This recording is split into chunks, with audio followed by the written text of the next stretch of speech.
일본의 어느 교회가 그 경치가 너무도 좋은 곳인데, 근데 사람들이 그 경치 좋은 곳에 가서 자살을 많이 해요. 그래서 자살의 명소 중에 하나가 되었는데, 수많은 사람들이 그곳에 죽고 홍수가 나게 되고 산사태가 나게 되면 사람들의 시체가 보이기 시작을 하고, 어떤 사람이 등산을 하다가 죽어 있는 사람을 발견하기도 하고 하는 그런 곳입니다.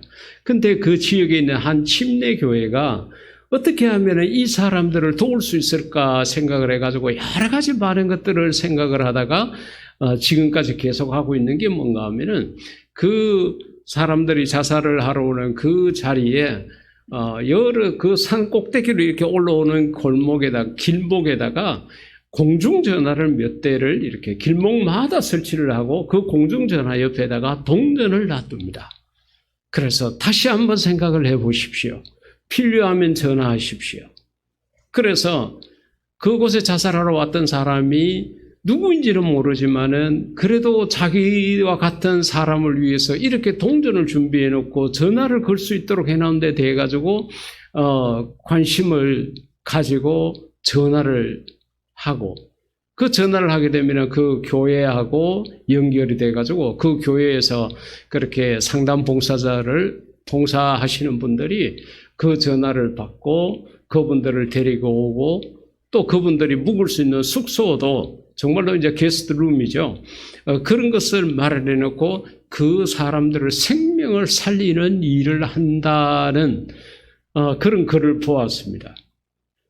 여러분, 우리나라에도 하루에 40명이 넘는 사람들이 자살에 성공을 하고 있습니다. 좋은 성공이 아닌데 실제적으로 자살을 시도하는 사람은 그보다 많겠죠. 근데 실제적으로 자살을 해서 생명을 잃어버리는 사람들이 평균적으로 하루에 40명이라는 거예요. OECD국 가운데 1위에 해당하는 자살률입니다. 근데 그 자살하는 사람들의 마음 속에 어떤 마음이 공통적으로 있는가 하면은 희망이 없다, 길이 없다, 대책이 없다. 이제는 더 이상 내 힘으로 내가 이때까지 발부둥 치고 애쓰고 주위의 도움을 구하고 그렇게 했지만은 이제는 더 이상 어떻게 해볼 희망이 없다고 생각했을 때에 사람들이 자살의 길에 들어서게 된다는 겁니다. 그러니까 희망이라는 것은 사람들이 이 세상을 살아가는 아주 큰 원동력이 됩니다. 오늘과 같이 비가 오고 오늘과 같이 쉬는 주일임에도 불구하고 이 시간에도 일터에 나가야 되고 정말로 몸이 피곤할 정도로 일을 해야 되는 그런 사람들이 많이 있습니다. 그럼에도 불구하고 그 사람들이 휴일날 쉬지 못하고 비가 오는데도 가서 일을 해야 되는 그 마음속에 하나의 힘이 되는 것이 무엇인가 하면은, 내가 이렇게 힘들게 일을 하지만은 그래도 이 돈을 벌어서 내 가족들을 부양할 수 있고 내 자식을 공부시킬 수 있고 내가 필요한 것을 얻을 수 있고, 이런 조그마한 희망이 있기 때문에 쉬는 것도 포기할 수가 있고 자기의 몸이 좀 피곤한 것도 포기할 수가 있다는 거죠. 근데 희망이 없다, 낙이 없다, 이렇게 되면 사람들은 절망에 빠지게 됩니다. 우리가 이런 예수님의 부활절을 매년 이렇게 절기를 지키고 부활에 관한 말씀들을 듣지만은 이 부활이 우리들에게 주는 것 중에 하나가 바로 희망이라는 것입니다. 우리가 복음성의 가사처럼 사람을 보고 세상을 볼 때는 정말로 어둡고 컴컴하고, 오늘날 나오는 뉴스를 봐도 여러분 그 뉴스를 보고 누군가가 새로운 삶의 의욕을 찾았다, 희망을 찾았다, 새 삶의 길을 찾았다, 이런 사람 이야기 들어보셨습니까?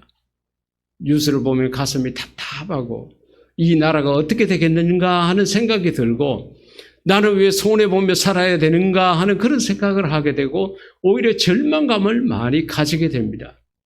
그런데 예수님께서 부활하셨다는 이러한 복음을 우리가 듣게 되면은, 이 세상이 다가 아니구나, 이 세상이 끝이 아니구나, 그래서 우리에게는 희망이 있네, 소망이 있네, 이렇게 해서 세상을 살아가다가 좀 실망스럽고 어렵고 힘들고 고통스러워도 그 모든 장벽을 뛰어넘을 수 있다는 거예요. 자, 그렇다 그러면은 그 예수님의 부활로 말미암아 우리가 가질 수 있는 희망들이 어떤 게 있을까? 제일 첫 번째는 오늘 본문 55절에서 57절 가운데 말씀을 통해서 사망으로부터의 희망을 가질 수 있다는 거죠. 여러분, 세상에서 가장 무서운 게 무엇입니까? 죽음이라는 것이 가장 무섭습니다. 우리가 아무리요 많은 돈을 가지고 있고 권력이 있고 그렇게 하더라도 너 죽여버리겠다 그러면은 길을 가다가 우리가 강도를 만났다고 가정을 하십시다. 이것저것 달라고 다 하지만은 그러나 죽여버리겠다 그러면은 정말 주기에는 아깝지만은 내 주머니 속에 들어있는 지갑도 줄 수밖에 없고 그가 하라는 대로 할 수밖에 없습니다. 왜? 죽음이라는 것이 끝이라고 생각하고 죽음이 가장 무섭기 때문에 그렇습니다. 그래서 사람들은 어떻게 하면 이 죽음으로부터 자유스러울 수 있을까?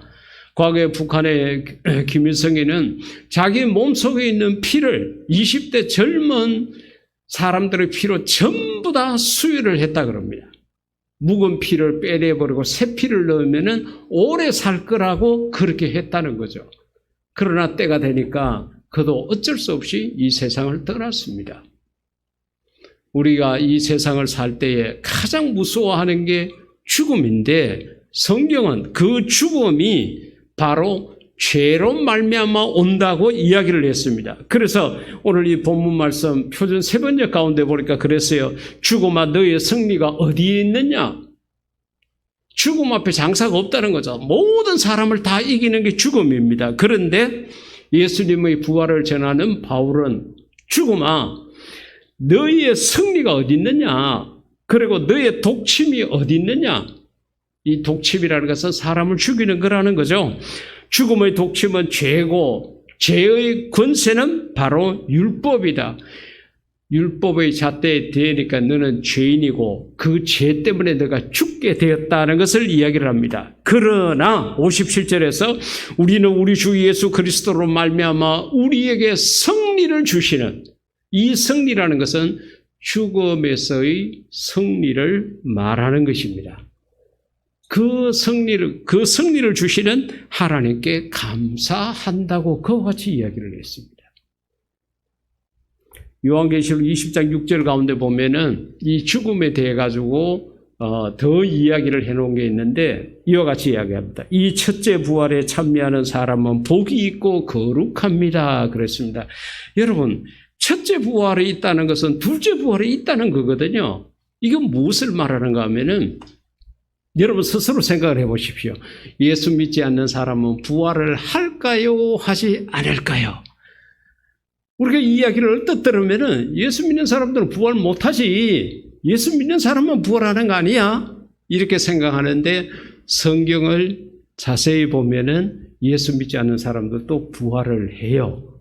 그런데 예수 믿는 사람이 부활하는 것하고 예수 믿지 않는 사람이 부활하는 것하고 순서가 달라요.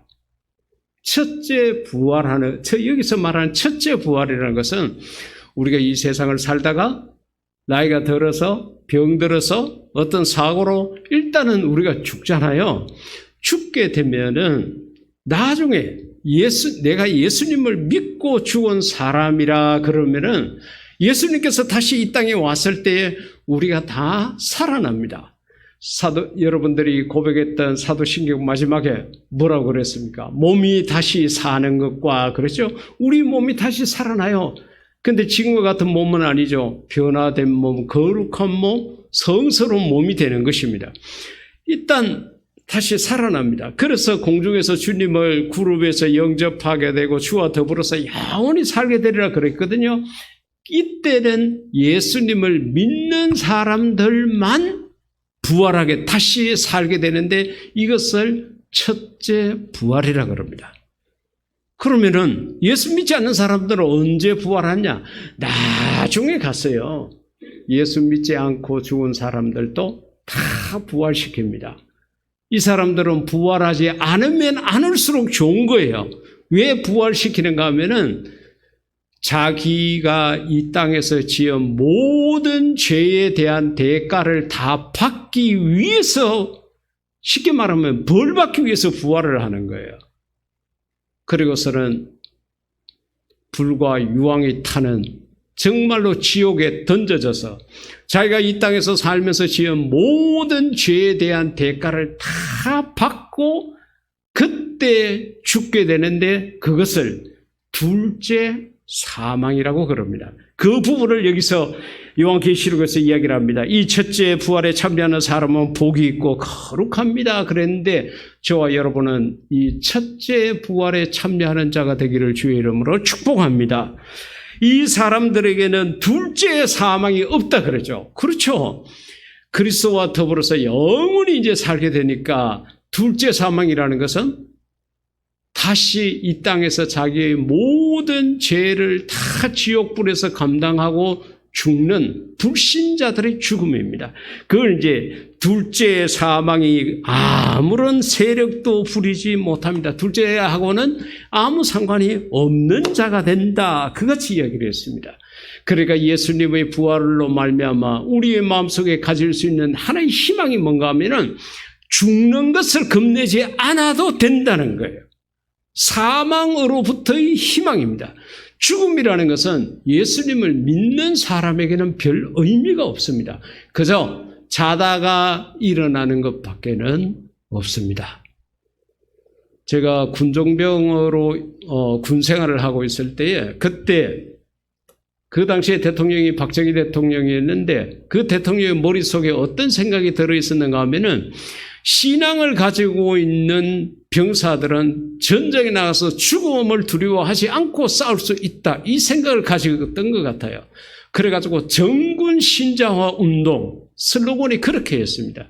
그래서 3박 4일간 정군에 있는 군종 사병들을 순차적으로 모아가지고 신앙을 강화하는 그런 훈련을 하게 했습니다. 지금 같으면 엄두도 내지 못할 일인데 그때는 그랬습니다. 그 왜 그랬을까? 그때 정치인들이 정말로 하나님을 믿고 싶은 생각이 있었거나 전도를 하고 싶어가지고 그렇게 한 게 아니에요. 예수를 믿게 되면은 이 사람들은 죽음을 두려워하지 않는다는 확신이 그들 속에 있었기 때문에 그렇게 많은 돈을 들여가지고 그런 군종병 훈련을 시켰던 것입니다. 사랑하는 성도 여러분, 죽음이 두렵습니까? 아무리 우리가 죽음을 피하려고 그러고 죽음으로부터 도망을 하려고 해도 절대로 피할 수 없습니다. 안 됩니다. 죽음이라는 것은 우리 예수 믿는 사람에게는 그저 정말로 잠자는 것입니다. 우리가 이 땅에서 열심히 세상의 여러 가지 일들을 하며 다양한 일들을 경험하며 그렇게 살다가 죽더라도 믿음 안에서 죽는 자는 걱정할 필요가 없습니다. 왜? 우리는 예수님처럼 다시 부활할 수 있기 때문인 것입니다. 그러기에 세상에 여러분의 목숨을 빼앗아 가려고 하는 자를, 세상의 거센 여러 가지 것들, 이런 것들을 겁내지 마십시오. 당당하게 죽음 앞에 맞서십시오. 왜 그런가 하면은 우리에게는 예수님과 같은 부활이 있기 때문에 그렇습니다. 두 번째로는 예수님을 통해서 영생의 희망을 우리가 가질 수 있게 되었습니다. 본문 51절 이하 가운데 보십시오. 내가 여러분들에게 비밀 하나를 말씀드리겠습니다. 비밀인데 숨겨야 되는데 우리에게 말씀을 한다고 바울은 그와 같이 이야기를 합니다. 우리가 다 잠들 것이 아니라, 여기서 이제 죽는다는 것을 잠드는 것으로 이야기를 했습니다. 다 변화할 것인데 마지막 나팔이 울릴 때에 눈 깜빡할 사이에 훈련이 그렇게 될 것입니다. 나팔 소리가 나면 죽은 사람은 썩지 않을 몸으로 살아나고, 할렐루야. 지난 주간에 우리 이무영 권사님하고 김명순 집사님 집에 가서 전심 식사를 같이 하는 시간을 가졌습니다. 김명순 집사님 여러 가지 하시는 말씀 가운데, 아이고, 이제는 무릎이 아파가지고 제대로 걷지도 못하겠고, 여러 가지 하여튼 몸이 불편한 사항들을 쭉 이렇게 말씀을 하셔요. 여러분, 만약에 우리가 부활하더라도 지금과 같은 몸이 되어가지고 병들거나 나약하면은 차라리 부활하지 않는 게 낫겠죠. 그런데요, 성경 속에 보면은 우리의 부활한 몸은 예수님의 부활하신 몸과도 같습니다.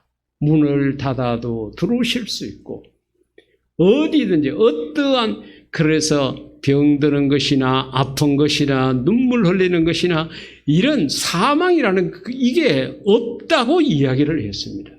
그렇기 때문에 여러분, 우리가 지금 몸이라는 것은 이런 날씨만 조금 변화만 있어도 우리가 병들고 코로나19라는 바이러스로부터도 약하고 이런 존재잖아요. 그런데 우리의 부활할 몸은 그런 게 아니라는 겁니다. 그래서 썩지 않을 몸으로 살아나고, 우리는 그런데 죽은 사람들은 부활하고 살아있는 사람은 변화하고, 이 두 가지입니다. 다시 말하면은 바울이 여기서 했는 이야기는, 오늘 이 시간에 예수님이 오셨다 그럽시다. 그러면요, 공중에 구름 타고 예수님이 와 계시고, 그 다음에 수많은 천군 천사들이 이 땅에 내려와서 예수님을 믿고 죽은 사람들, 교회 다니는 사람이 아니에요. 착각하지 마십시오. 예수 믿고 죽은 사람입니다. 성경 어디를 봐도 교회 다녀서 구원받는다는 이야기는 없습니다. 그렇다고 우리가 교회를 멀리하면 되느냐? 아닙니다. 학교 가야 공부를 제대로 할 수 있듯이 교회 와야 예수님을 제대로 할 수가 있는 거예요. 바른 믿음을 가질 수 있는 것입니다. 그래서 예수님을 믿고 죽은 사람들이 먼저 처음 다 천사들에 의해 가지고 들림을 받아서 공중에 계시는 그 주님을 만나는 시간을 가집니다. 그래서 그 사람들은 부활한 거죠. 죽었으니까. 그러면은 오늘 예수님이 오셨는데 저와 여러분은 지금 죽지 않았잖아요. 살아 있습니다. 우리는 어떻게 주님을 만나느냐? 우리는 변화된다는 거예요. 우리의 몸이 변화된다는 거예요.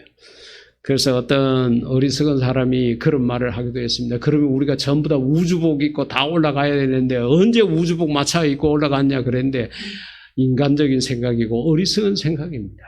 그래서 죽은 사람은 부활하는 거고, 살아있는 사람들은, 바울이 여기서 우리는 하는 것은 지금 이 성경을 보고 있는 사람들, 우리는 변화할 것입니다. 그렇죠. 그러니까 죽으면 부활하고 살아있으면 변화해서 공중에서 주님을 만나게 된다는 거예요. 이 만남의 장소에 오늘 이 자리에 있는 집이나 직장에서 예배를 드리는 우리 모든 성도들을 다 만나볼 수 있기를 주의 이름으로 축복합니다.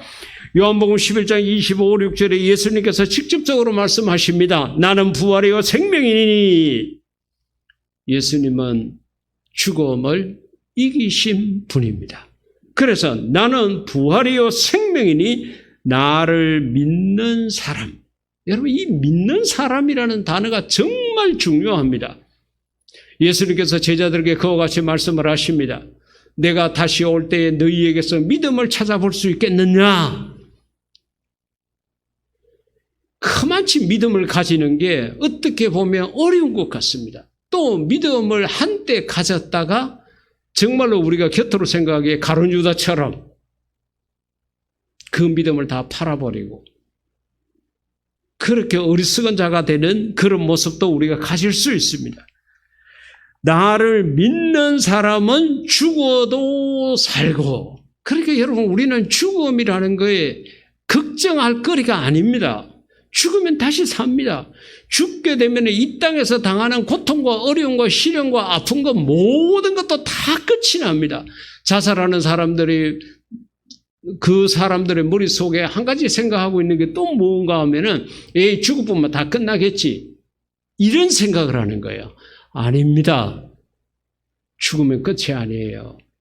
그 다음에는 어떻게 보면 더 무서운 심판이 있을 수 있습니다. 그래서 살아서 나를 믿는 사람은 지금 이제 살아있다. 정말로 우리가 예수 믿는 것은 내가 사나 죽으나 아무 걱정이 없는 거예요. 나를 믿는 사람은 영원히 죽지 않을 것이다. 할렐루야. 여러분, 지금 우리가 아까 말씀드린 것처럼 예수님께서 다시 오셨잖아요. 그럼 우리 살아있잖아요. 살아서 내가 예수님을 믿게 되면은 그러면 우리는 죽음을 맛보지 않고 그냥 영생에 들어가게 되는 거죠. 죽음하고는 상관없게 되는데 너가 이것을 믿느냐? 예수님께서 말씀해놓고도 걱정이 되는 거예요. 이걸 과연 이것들이 믿을 수 있겠나? 그러니까 예수님께서 반문하는 거예요. 너가 이것을 믿느냐? 내가 이야기를 해줬는데 내 이야기를 정말로 너가 믿음으로 받아들이겠느냐? 예수님께서 그와 같이 말씀을 하신 거예요. 우리가 눈으로 볼 수 없고 손으로 잡을 수도 없고 귀로 들리지 않지만은 하나님의 말씀이라는 이유 때문에 이 모든 것을 믿는 자가 되기를 주의 이름으로 축복합니다.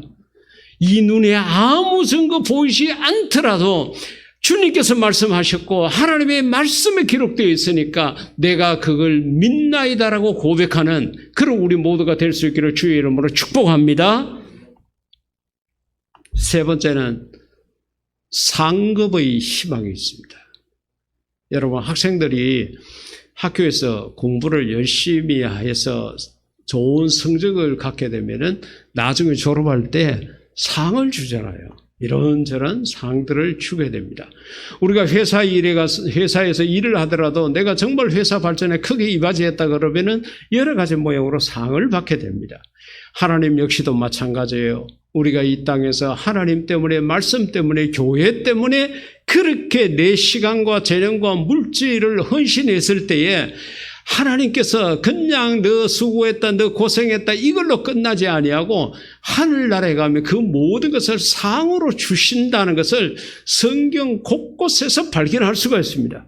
그 가운데 오늘 본문 58절 가운데 보니까 그러므로 나의 사랑하는 형제 자매 여러분 굳게 서서 흔들리지 말고 주님의 일을 더욱 많이 하십시오. 여기서 중요한 게 주님의 일입니다. 우리 다 일은 열심히 하잖아요. 여러분 지나간 한 주간 동안에도 여러분의 시간과 재능을 얼마나 많이 사용하고 열심히 했습니까? 근데 중요한 것은 나의 일에, 내 일에 그 모든 것을 투자했다는 게 문제가 됩니다. 주님의 일과 내 일과 때로는 같은 것이 있을 수도 있지만은 대부분은 다릅니다. 나의 일은 욕심에 따른 일입니다. 좀 더 잘 먹자. 좀 더 잘 입자. 좀 더 잘 살아보자. 더 좋은 차를, 더 넓은 집을 자꾸 이렇게 하는 거죠. 여러분들이 한 끼 헌금을 이렇게 다들 하셨을 줄 압니다만은 저는 정말로 최고로 비싼 밥을 먹었습니다. 30만 원짜리 먹었습니다. 한 끼 금식 헌금 제가 30만 원을 했습니다. 원래는 그보다 더 많이 하고 싶은 생각이 있었어요. 어느 선까지 하려고 생각을 했는가 하면은 최소한 50만 원 이상은 해야 되겠다 마음속에 생각을 했습니다. 왜냐하면은 조금 전에 광고 때 말씀드린 것처럼 예수님을 믿지 않는 사람이 50만 원이나 냈는데 내가 그거보다는 좀 많이 내야 되지 않겠나 하는 그러한 생각 때문에 그랬습니다. 그런데 부활절 헌금을 또 50만 원 하고 나니까 그마치 여유가 안 되는 것 같아요. 그래서 부활절 헌금 50만 원, 한 끼 헌금 30만 원 이렇게 했습니다. 제가 개인적으로 식사하러 가면 30만 원짜리가 아니라 3만 원짜리도 못 먹습니다. 13,000원짜리 개도 생각을 깊이 해보고 먹어야 될 그런 가격입니다. 그럼에도 불구하고 제가 그렇게 한 것은 주님의 일이라는 거죠. 주님의 일에 사용하겠다는 것 때문에 그렇게 할 수가 있었습니다. 우리가 열심히 사는 거 중요합니다. 땀 흘리며 일하는 거 중요합니다. 그러나 더 중요한 것은 주님의 일에 그렇게 하는 게 중요하다는 거예요. 사랑하는 성도 여러분들이 정말로 어떻게 보면은 과분하게 여러분들이 헌금도 하시고 수고도 하시기 때문에 우리 이 아름다운 교회가 지나간 11년 동안에 해외 15개의 교회를 건축을 할 수 있었고 또 무료급식을 비롯해서 성사님들을 위한 게스트하우스를 운영하고 하는 이 모든 것을 해왔던 게 사실입니다. 그러나 여러분 여기에 만족해 하지 말고 우리는 더 많은 것들로 주님의 일에 헌신할 수 있는 그런 모습을 가진 귀한 성도가 되기를 주의 이름으로 축복합니다. 바울은 그와 같이 이야기합니다. 주님의 일을 더욱 많이 하십시오. 더 많이 하십시오. 지금도 많이 하고 있지만 왜 여러분이 아는 대로 여러분의 수고가 하나님 때문에 교회 때문에 말씀 때문에 하는 수고가 주님 안에서 헛되지 않습니다. 결코 헛되지 않다는 거예요. 하나님께서 여러분의 모든 수고를 다 기억하고 있다는 거죠. 제가 말씀을 준비할 때마다 우리 방송팀들의 수고를 늘 기억을 합니다. 그래서 지난 주간에는 우리 이윤아 집사한테 우리 박태준 선생님하고 같이 식사 한번 하게 날 한번 잡아보라고 그와 같이 이야기했습니다.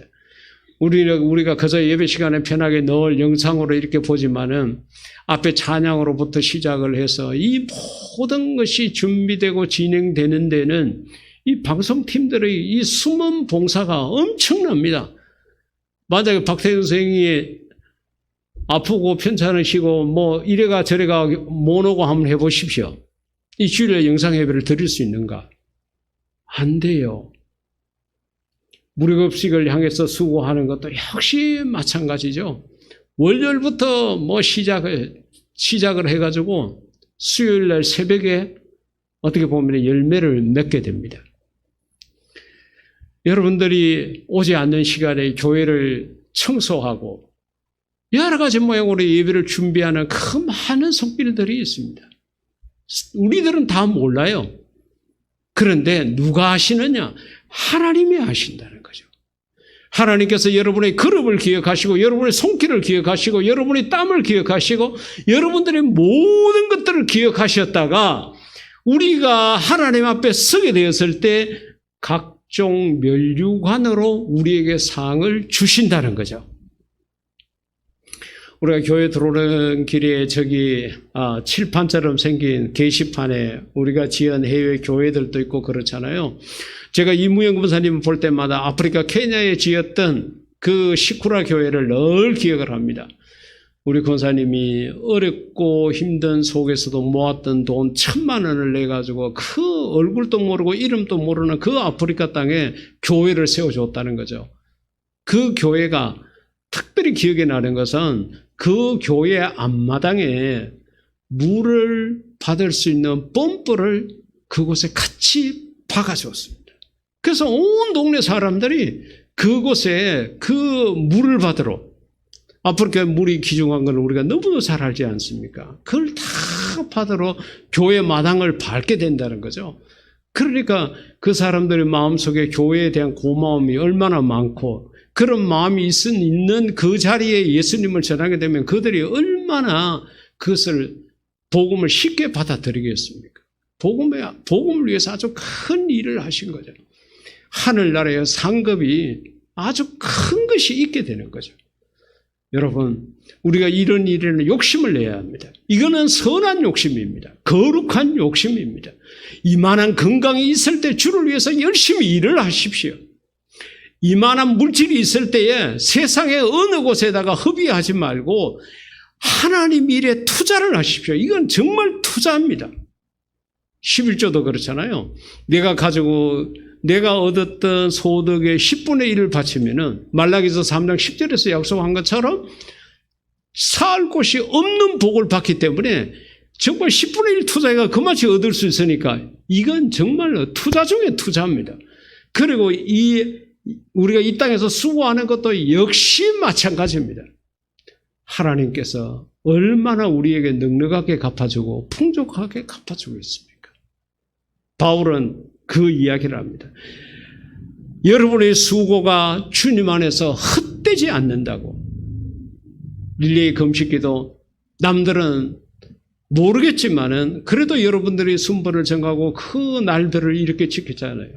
저는 여러분들 그날 여러 금식하실 분들의 명단을 보면서 이 금식을 통해서 그 성도들의 건강이 주어지게 해달라고 계속적으로 기도를 드렸습니다. 하나님께서는 그보다 더 큰 복도 주시고 상급도 준비해 놓고 계실 줄로 믿습니다.